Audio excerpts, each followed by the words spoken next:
en 2014. Le volume total des déchets produits dans l'ensemble des pays de l'UE, par les activités économiques ou par les ménages, c'est 2,5 milliards de tonnes. C'est le volume le plus élevé jamais enregistré entre 2004 et 2014. Donc côté français, nous avons produit 324 millions de tonnes de déchets en 2015 cette fois, selon l'Agence de l'environnement.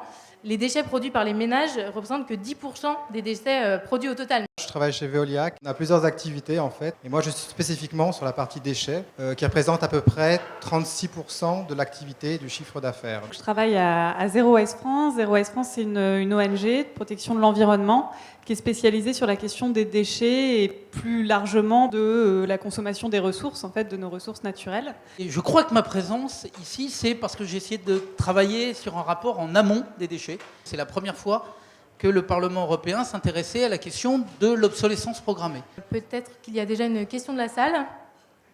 Est-ce qu'on incorpore la quantité de déchets qui viennent d'autre part que d'Europe? On ne peut pas parler de réduire la quantité de déchets en Europe si on ne parle pas de réduire la quantité de déchets autre part. On est des consommateurs, mais la production n'est pas en Europe. C'est quelque chose qui est depuis des années à Bruxelles et qui est très difficile à résoudre. C'est vrai que les statistiques déchets, on y met ce qu'on veut.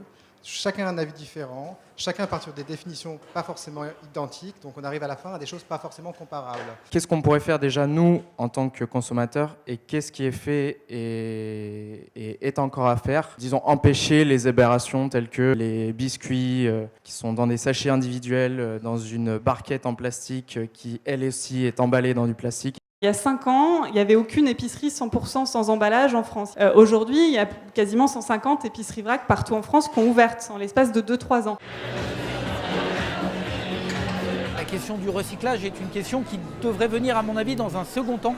Le premier temps, ça serait déjà de faire des produits qui durent, de réduire la quantité de matière utilisée et surtout de permettre la réparation des produits, de faire en sorte qu'un produit, on ne le prenne pas, on ne le jette pas et on recommence par un nouveau, etc.